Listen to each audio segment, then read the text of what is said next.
কুবানি মাদক কুবাইছে না আদের কবজি কুবাইছে একটা পিঠে ইন্দি কুবারে আমি গেছি বাইরে গেছি একটা গাড়ি লিয়া মানে আমি গেছি গাড়ি আনতাম গাড়ি বললা হয়তো না পরে গাড়ি লিয়ে দৌড় মারছি পরে গাড়ি বললা আইসে পরে আমার তো মেয়েরা আমাদের পিস্তল দিছে গাড়ি এরা তুলবো পরে আমি পিস্তলে দৌড় মারছি পরে এবার ইমল ভাই গলার ধরছে ইমল ভাই জবর আলবো পরে আমি আবার পিস্তল দিছি পরে আবার আব্বুরা হাত তো যেমন করছে।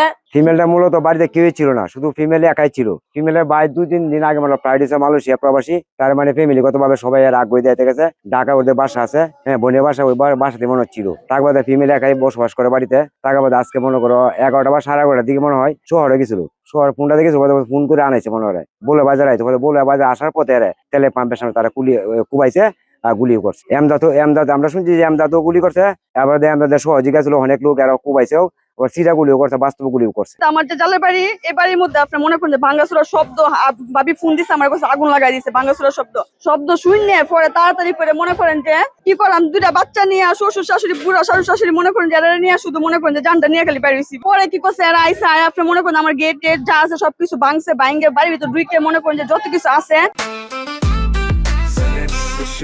জেনেক্সে শিফট করো, লাইফকে লিফট করো।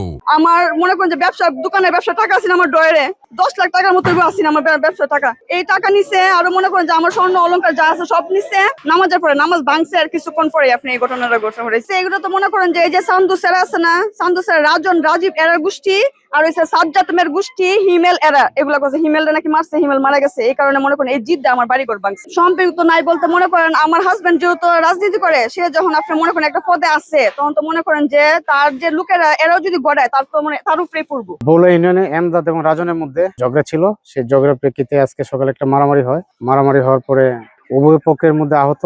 আমরা পুলিশ এসে পরিস্থিতি নিয়ন্ত্রণ করি। পরবর্তীতে চিকিৎসাধীন একজন মারা যায়। আটক আছে কয়েকজন, তাদেরকে জিজ্ঞাসাবাদ করার জন্য নিয়ে গেছি সেনাবাহিনী সহ।